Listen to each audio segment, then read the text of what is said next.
Okay, so this is part 2 of my little web lecture. I just realized that I only get 10 minutes to do a video, so we are going to continue talking about this worksheet, the Personal Reflection on the Holocaust, and the End I Said Nothing poem. I'm going to read the poem, and then I'm going to talk to you a little bit about the prompt and talk to you about kind of your task and your assignment, and then we'll go over the rubric that's going to be used to score this. And I said nothing. In Germany, they first came for the communists, and I didn't speak up because I wasn't a communist. Then they came for the Jews, and I didn't speak up because I wasn't a Jew. Then they came for the trade unionists, and I didn't speak up because I wasn't a trade unionist. Then they came for the Catholics, and I didn't speak up because I was a Protestant. Then they came for me, and by that time, no one was left to speak up. That relates very closely with what we just read in the allegory, and I want you to be thinking about how people viewed what was going on during World War II, as we've talked about in class, when you are answering the prompts today. The task for this assignment is to put yourself in the year 1945, and you are a 15-year-old German citizen living in Germany, and you are just now realizing what has been going on in your country for the last several years. It says the year is 1945, you are a 15-year-old German, and you have been witnesses to one of the greatest atrocities in human history. In your journal, write a one-page reflection on the Holocaust, and using the above quote as a guide, answer the guiding questions listed below. And there are several guiding questions, and it's going to be up to you how many of them you incorporate into your paper. Your paper should be 1 page in length, it should be single-spaced, and it should be done in your best handwriting, following writing conventions. If you choose to answer all of these prompts, that's fine. If you find one prompt that you feel really powerful, you are more than welcome to just respond to that one prompt. Some of the guiding questions or the prompts are, who is to blame for the Holocaust? And don't make a snap judgment and just say Hitler, okay? Because we've talked about how he may have planted ideas, but he was not the only person to act in this, and he is not the only person to blame. Could the Holocaust have been stopped? And if it could have, what actions would have needed to occur in order to stop it? How do the stages of isolation, as shown in the poem and as shown in the allegory, show gradual persecution leading to the annihilation of the Jews? Okay, how did it, coming in small steps, impact how many people ended up being affected? Would it have happened the same way if they had marched into town and tried to take everybody at once? Okay, or would it have been different? What did you do in reaction to the stages of isolation as you lived in Germany during the Third Reich? So did you stand up for anybody, or did you look the other way? How does the passage, "And I said nothing," portray the actions of the people in Germany during the Third Reich? What is the danger of doing or saying nothing? What lessons must be learned from the Holocaust? This answers the question as to why do we have to learn about history? Why is it important for us to discuss this? Why is it important for us to read about this? And how can that knowledge help prevent something like this from happening again? How do we, as responsible and aware human beings, ensure that an event such as the Holocaust or any other type of racial genocide never occurs again? What is our job, our duty as a citizen, to help prevent something like this from happening again? What do we need to do? You're going to write a one-page essay reflecting on these questions, reflecting on the situation.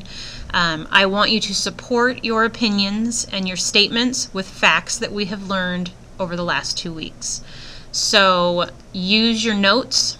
You can reflect back on the readings that we've done. That's why we've been maintaining the double journal entry.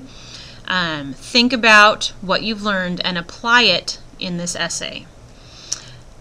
Try really hard to put yourself in the time period that we're talking about. I know that it's hard because it happened quite a while ago, but I want you to really think about what it would feel like to be living in Germany during this time and to be realizing what had been going on around you. Try very hard to put yourself in that position.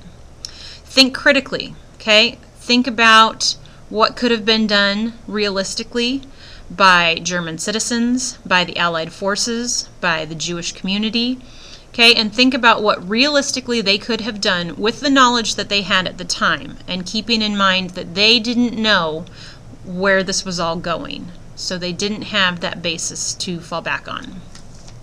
The way you're going to be evaluated on this is similar to all of your writing assignments. You're going to get a rubric, okay, like this. It's the same one that we've used for all of our writing assignments. You're graded on a scale of 1 to 5, 1 being poor, 5 being excellent. Remember that to earn a 5, you have to go above and beyond. Okay, you don't get 5s for doing just the basics.